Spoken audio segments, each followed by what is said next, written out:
Negative motivation adalah sebuah kondisi jiwa di mana seluruh energi jiwa akan terhisap keluar. Energi yang dibutuhkan untuk hidup dengan penuh kebahagiaan perlahan akan hilang. Konsekuensinya, hidup tidak pernah merasa bahagia. Energi hilang, keajaiban hilang, rezeki hilang. Seseorang yang berada di zona nafsu ini tidak akan pernah bisa berpositif thinking dan positive feeling. Energi jiwa negatif ini sebenarnya bisa dinaikkan dengan kesadaran jiwa yang tinggi untuk mencapai kualitas hidup yang baik. Tapi pada banyak kasus, karena tidak mengetahui ilmu energi jiwa ini, sebagian besar malah memperturutkan hawa nafsunya. Dan akhirnya makin lama makin dalam energi negatif menguasai dirinya. Seperti kisah Andi pada video kita sebelumnya. Penjelasan tentang kondisi jiwa Andi dimulai dari level -2 yaitu kemarahan. Lalu keajaiban yang didapat Andi berupa lubang hitam malah digunakan untuk level -3 yaitu keserakahan. Kemudian Andi mulai merasakan takut ketahuan orang lain, -4, merasakan keresahan, -5, tapi masih terus dilakukan ketidakpositifannya. Sampai akhirnya dia merasa putus asa, tidak ada solusi, -6 ketika berada di dalam brankas. Hawa nafsu Andi terus diperturutkan hingga kemudian masuk ke perasaan malu dan bersalah, -7, pada keesokan harinya ketika dilihat oleh orang lain. Atau merasa benar sendiri, tidak mau menerima fakta, akhirnya menjadi bukan manusia lagi atau depersonalisasi, -8. Begitulah hawa nafsu manusia. Ketidaktahuan akan dampak yang ditimbulkan oleh energi jiwa negatif membuatnya tidak sadar bahwa dirinya makin tidak bisa mendapatkan kebahagiaan hidup. Salah satu solusinya adalah mengenal dan memahami posisi jiwa ini, mengenal dampak yang ditimbulkannya, dan setelah itu berusaha menjauhinya. Disitulah pentingnya ilmu positive motivation.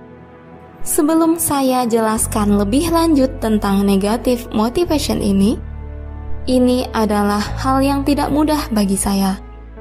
Beberapa definisi kata-kata tidak bisa saya temukan padanannya sesuai ilmu positive feeling untuk berkata-kata positif.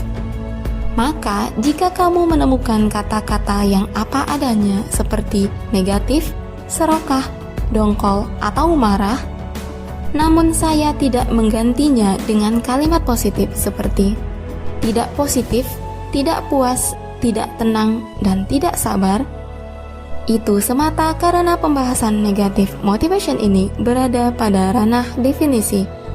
Jadi, saya tulis dan sebutkan apa adanya sebagai sebuah kata yang mengandung energi. Ini yang lebih penting. Membahas negative motivation adalah seperti melihat cermin, yaitu dengan melihat gambaran pada diri sendiri bukan untuk menjadikan sebagai penilaian untuk orang lain. Kata dia berarti saya, kata mereka berarti kita. Pemilihan kata yang saya gunakan adalah untuk berhati-hati agar tidak menjadikan ini sebagai judgement bagi kita. Posisi-posisi jiwa itu adalah sebagai berikut. -1, penonjolan diri. Kondisi jiwa manusia pada level -1 ini adalah mereka yang memikirkan dirinya sendiri. Keakuan atau egoisme mendominasi dirinya sendiri. Selalu ingin dipuji, selalu ingin menang sendiri. Memiliki harga diri yang tinggi dan tidak mau dikalahkan. Beramal ibadah untuk dipuji orang atau ria. Tentu kita sudah mengetahuinya bahwa itu akan membuat amal ibadahnya hilang, tak berberkas, dan tak dianggap oleh Tuhan. Jika ria dalam ibadah seperti itu, maka tak berbeda dengan yang ada dalam kehidupan kita. Naik mobil agar dipuji, foto narsis agar dikomentari orang lain, sukses agar orang lain berdecak kagum. Itu semua masuk dalam negatif motivation -1 ini. Berada pada level jiwa seperti ini tidak akan sedikit pun membawa kebahagiaan. Dia haus pujian. Saat harapan untuk pujian ingin didapatkan dari seseorang namun tidak dia dapatkan, maka hatinya malah sengsara. Jika motivasi hidup dalam melakukan setiap pekerjaan hanya untuk dipuji manusia, maka hati akan kering, energi habis, dan tidak menarik keajaiban dalam diri. Tidak menarik rezeki.